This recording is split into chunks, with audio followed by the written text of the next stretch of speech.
know Chigs is in here recording or some shit. No Chid Smooth in here, right? So whatever you say, you know, Chid gonna have everything up there. whatever you say, Chid's gonna be on YouTube with it, man. But I like you. Come on. What's up, guys? It's your boy Chig Smooth. So it is currently the year 2022, and we still have Slaughterhouse beefing. If you guys remember, they broke up almost 10 years ago, and we really don't know why they broke up. There's been rumors saying that it was Eminem. People have been saying that a couple of the members weren't getting along. Whatever the case is, they've been trying to figure out how to get back together. They call each other. By the way, these guys are all good friends, but they just have differences in approaching music and approaching business and how to mix the two. So they've been having talks about getting together, doing a project. Joe ended up retiring about 5-6 years ago from rapping. He's podcasting now, which just kind of leaves Royce, Joell, and Cricket. Now their beef currently resurfaced again, because Joell and Cricket, they have an album together called Slaughterhouse, and Royce and Joe are pretty much not having it.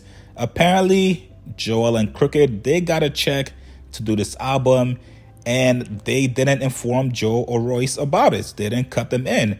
And both of these guys feel a certain way about it. Royce put up this picture on Instagram with this analogy, basically saying that if this was him, he would never have done it. He wouldn't have taken it. He would involve or try to find a way to involve his two other partners. And Joe basically went on his podcast. He's been fighting, addressing it. He really didn't want to talk about it, but he's hurt. Here's what Joe Budden said. About controlling your own narrative, especially when you have a platform this huge.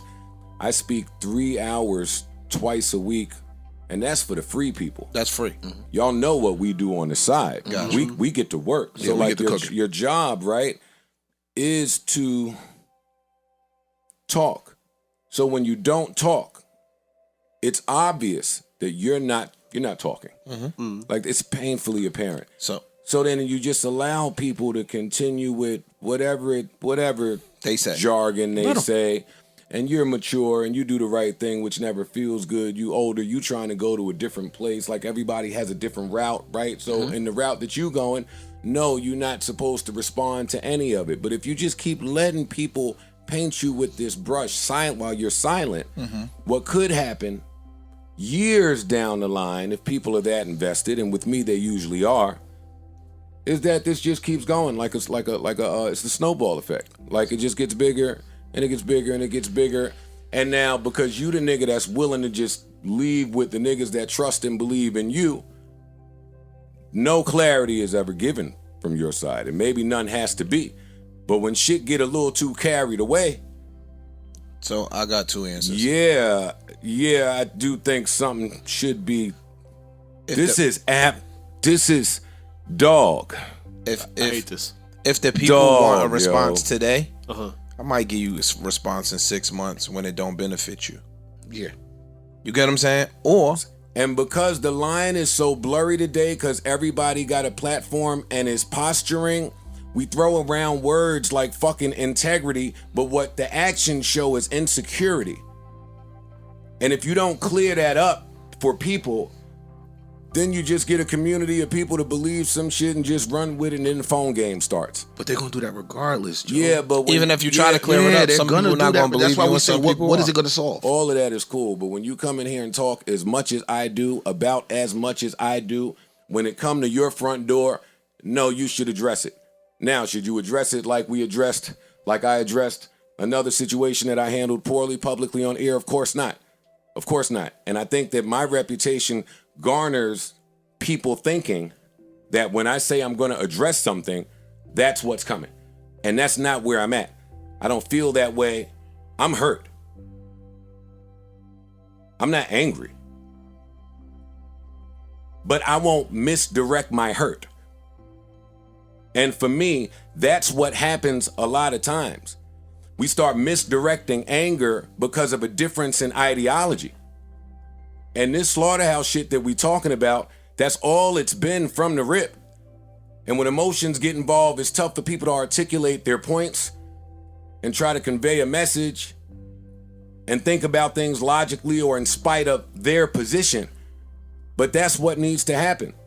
I don't know why all this is going on, because there's a difference in ideology. But that's a consistent theme for me. So it's me.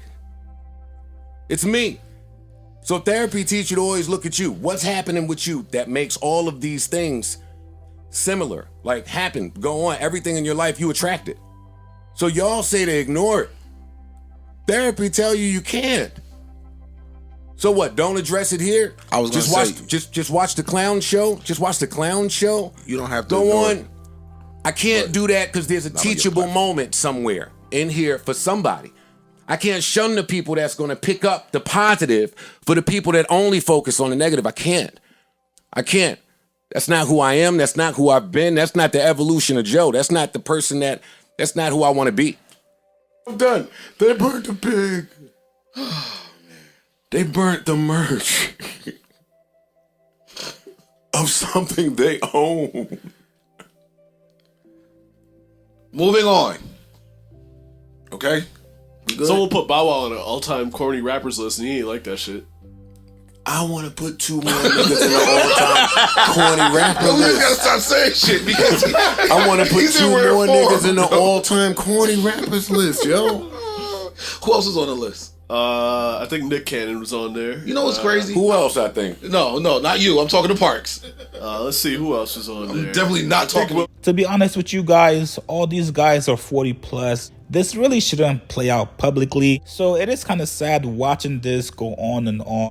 Crooked and Joell obviously want to keep rapping. They have a passion for it. Most of their income comes from rapping. This is something that should have been a phone call. Apparently they've had many phone calls, but it just gets nowhere. This is what Joe said on his podcast. So I'm not really mad at Joell or Crooked I for taking the money and doing an album. If you guys all want to make music again together as one, you guys learn how to figure it out as grown people. But tell me what you guys think about it, man. It kind of sucks for the fans of Slaughterhouse because people actually enjoyed listening to these 4 make music. Tell me what you guys think about this beef. Do you guys agree with Joell and Crooked, or do you guys disagree with them? Post your comments below. Subscribe to my channel. I'll see you guys later, man.